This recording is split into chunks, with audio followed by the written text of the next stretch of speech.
जी हाँ, नमस्कार। क्या बिहार में भाजपा का मिशन 2025 सही राह चल रहा है? क्या भाजपा का सपना मुख्यमंत्री हो अपना पूरा होगा? मुख्यमंत्री की कुर्सी हासिल करने का जो भाजपा का जुनून है, उसका क्या हश्र होने वाला है? मीडिया में जो बातें आ रही है नीतीश कुमार को आउट करने की, उसमें कितना दम है? क्या भाजपा की जो रणनीति है नीतीश को निपटाने की, सल्टाने की, वह सकारात्मक अंजाम पाएगा? ऐसे बहुतेरे सवाल हैं। तो इन सवालों को समझने की और जवाब ढूंढने की कोशिश करते हैं। पिछले विधानसभा चुनाव में भीतरघात की वजह से जदयू को कम सीटें मिली थी। कम सीटें जीतने वाले जदयू के सुप्रीमो यानी मुखिया नीतीश कुमार, जो कहावत है ना कि दूध का जला छाछ भी फूंक फूंक कर पीता है, तो कुछ उसी तरीके से सतर्क हैं। इस बार के चुनाव में नीतीश कुमार सभी स्तरों पर सतर्कता बरत रहे हैं। पिछली बार की स्थिति से कैसे बचा जाए और जदयू अधिक सीटें जीते ताकि मुख्यमंत्री की कुर्सी को लेकर सामने आने वाली चुनौती का वह सामना कर सके, इसके लिए खुद नीतीश के मार्गदर्शन में विशेष रणनीति पर काम शुरू कर दिया गया है। आप देखेंगे कि जो पिछली बार स्थिति बनी थी और नीतीश कुमार की पार्टी जदयू तीसरे नंबर की पार्टी बन गई थी, 45 सीट पर सिमट गए थे नीतीश कुमार। बावजूद इसके वे सत्ता के केंद्र में बने रहे, इधर रहे या उधर रहे, मुख्यमंत्री की कुर्सी उनकी रही। पिछले चुनाव में चिराग पासवान की चर्चा हुई थी और माना गया था, नीतीश की ओर से भी यह मानना रहा कि चिराग पासवान की तरफ से जो कुछ किया गया उसके कारण उनकी यह हालत हुई। जो पतली हालत हुई उसमें चिराग पासवान की पीठ पर भाजपा का हाथ था। तो यह भीतरघात का मामला बनता है, विश्वासघात का मामला बनता है। इस बार चिराग पासवान सामान्य हैं, क्योंकि जिन कारणों से पिछले चुनाव के समय वे बेचैन थे और कुछ भी करने को तैयार थे, वे कारण अब उनके समक्ष नहीं है और उनको नई मंजिल दिख रही है। उसको हासिल करना है और उसको उस लक्ष्य की ओर वे अग्रसर है। लेकिन नीतीश के लिए कमोबेश स्थिति बदली नहीं है। जनसुराज पार्टी के रूप में प्रशांत किशोर की जनसुराज पार्टी, अब वो किनकी पार्टी है नहीं है, जनसुराज कहते हैं कि उसके सूत्रधार हैं, ये सब अलग बातें हैं। लेकिन प्रशांत किशोर ने जनसुराज के बैनर तले बिहार को नीतीश से मुक्त करने के तथाकथित अभियान का खुले तौर पर मोर्चा थाम रखा है और उन्होंने ऐलान भी कर दिया है कि जदयू के नीतीश कुमार के उम्मीदवारों को ढूंढ ढूंढ कर हराना है, पूरी कोशिश करनी है कि उनका एक भी विधायक चुनकर विधानसभा में नहीं आए। खास तौर से अगर नीतीश हटाओ अभियान पूरी तरह परवान नहीं चढ़ पाता है, तो इस बात की कोशिश हो कि कम से कम पिछले चुनाव में जितनी सीटें लाए थे उतना भी कम से कम नहीं लाए, ताकि न वे राजद के साथ मिलकर मुख्यमंत्री की कुर्सी पर बने रहें या फिर भाजपा के साथ।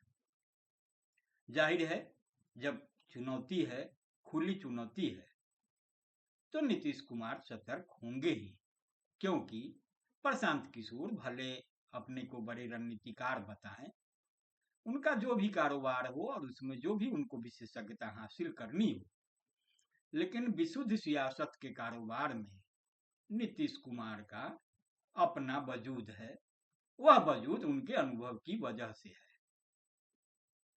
नीतीश जेपी आंदोलन के राही रहे हैं, हिस्सा रहे हैं, लेकिन वो जेपी आंदोलन की बात का जो लहर था, जो चुनाव हुए थे, तो लहर वाले नाव पर सवार होकर चुनावी बैतरनी पार नहीं उतरे थे। उन्हें इंतजार करना पड़ा था। जब उनके साथ के लोग जीतकर लोकसभा विधानसभा पहुंच गए थे, नीतीश कुमार सड़क पर संघर्ष करने को मजबूर थे। आज उनका जन्मदिन भी है और बिहार के वरिष्ठ पत्रकार हैं सुरेंद्र किशोर, तो उन्होंने उस वाकये को याद किया है, दोहराया है कि किस तरीके से जब नीतीश कुमार कुछ नहीं थे, दूर दूर तक जो चीजें नहीं दिख रही थी, वह सपना उनका था बिहार का मुख्यमंत्री बनने का। यह सपना वे उस समय देख रहे थे जब कर्पूरी ठाकुर बिहार के मुख्यमंत्री थे। उनका कहना था कि जो चीजें कर्पूरी ठाकुर मुख्यमंत्री के रूप में नहीं कर पा रहे हैं, वे जब मुख्यमंत्री बनेंगे तो करेंगे। 20 साल की लंबी पारी है, अभी भी नहीं दिख रहा है कि उनसे मुक्ति मिलने वाली है। वे मुख्यमंत्री बने रहेंगे। सियासत में जो भाजपा की बात हो रही है, प्रशांत किशोर की बात हो, राजद की बात जो हो, सबका अपना अपना दाव होता है, दाव चले जाते हैं। लेकिन कुल जमा निष्कर्ष है कि नीतीश कुमार आज की तारीख में भी सियासत के केंद्र में बने हैं। बहरहाल, तो जो मैं कह रहा था कि नीतीश कुमार खुद को केंद्र में बनाए रखने के लिए किस तरीके से रणनीति बना रहे हैं, काम कर रहे हैं, तो एक विश्लेषण है वरिष्ठ पत्रकार जयकृष्ण का भी। जयकृष्ण सियासत प्लेटफॉर्म के माध्यम से जुड़ते हैं, पुराने पत्रकार हैं। संयोग से मुझे भी उनके साथ पत्रकारिता का सफर है, जो मैंने देखा सुना है बिहार में रहते हुए, पटना में। तो जो नीतीश कुमार की रणनीति है कि जदयू के पदाधिकारियों और विधानसभा प्रभारियों को सक्रिय कर दिया जाए और उन्हें खास निर्देश देकर सक्रिय कर दिया गया है। भीतरघात की संभावना पर बारीक नजर रखी जा रही है, क्योंकि इस बार जो मैंने आपको शुरुआत में ही बताया, जो सवालों को मैं सुलझाने चला हूं, तो उसमें है कि इस बार भाजपा की नजर भी सीएम की कुर्सी पर है। इसलिए नीतीश न सिर्फ सतर्क है बल्कि अधिक सीट जीतने पर फोकस कर रहे हैं। क्योंकि जो विश्लेषण भी मीडिया में आ रहे हैं, उसमें यही बातें कही जा रही है कि नीतीश कुमार को सीटों के आधार पर ही निपटाया जाएगा, जैसे कि भाजपा ने महाराष्ट्र में शिंदे को निपटाया। यही बात राजद के साथ भी फार्मूला लागू होगा कि राजद अगर संख्या बल में ज्यादा रहेगा तो वह उन्हें कहेगा कि भैया, जब संख्या बल में ज्यादा है तो मुख्यमंत्री की कुर्सी मैं आपको कैसे दे सकता हूं। स्वाभाविक बात है, हिस्सेदारी की बातें हैं। तो नीतीश सतर्क हैं, तो ज्यादा सीट जीतने पर उनका फोकस है, ताकि जो बड़ा भाई बनने का भाजपा का मिशन है, उस पर वे मजबूती से प्रहार कर सकें, चोट कर सकें। तो एक अहम खबर इसी से जो जुड़ी सामने आ रही है और बताई जा रही है कि प्रारंभिक तौर पर सीट शेयरिंग को लेकर जो खाका तैयार किया गया है, उसमें इस बार भाजपा को उसकी ही रणनीति में फंसाने की तैयारी है।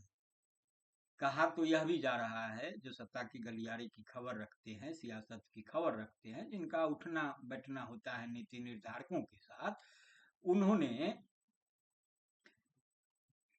इस बात की पुष्टि की है कि सीट शेयरिंग का जो नीतीश कुमार का खाका है, अभी नीतीश कुमार भले झुकते दिख रहे हों, लेकिन जो अंतिम सीट शेयरिंग की बात है, वहां नीतीश कुमार झुकने को तैयार नहीं होंगे और वही जो परिस्थितियां बनेंगी, उसी से बिहार की सियासत की जो दशा दिशा है, वह भी तय होने वाली है। तो इस तरीके से जो नीतीश का फार्मूला है, उसमें कहीं ना कहीं भाजपा फंसती दिख रही है। कहा जा रहा है कि जो फार्मूला है, उसमें जदयू अपने हिस्से कम से कम 105 सीटें लेगा और इसमें से 5 से 7 सीट जीतन राम मांझी की पार्टी हमको दे देगा।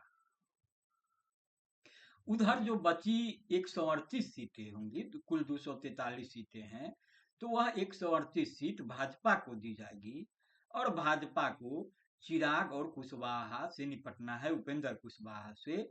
उसी 138 में चिराग और उपेंद्र कुशवाहा के बीच भी सीटें बांटनी है। तो एक जो फार्मूला सामने आ रहा है उसमें है कि चिराग की पार्टी को 18 से 20 सीटें मिलेंगी और कुशवाहा की पार्टी को 10 से 15 सीटें मिलेंगी।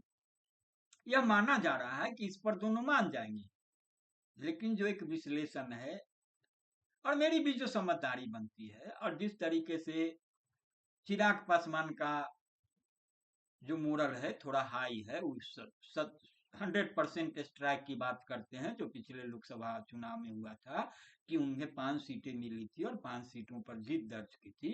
तो कहते हैं कि बिहार में इकलौते हैं वे नेता और उनकी पार्टी जो 100% स्ट्राइक वाली, भाजपा को भी 100% स्ट्राइक नहीं है, नीतीश को भी नहीं। लोकसभा चुनाव, विधानसभा चुनाव की बात करेंगे तो उनकी एक सीटें भी नहीं है।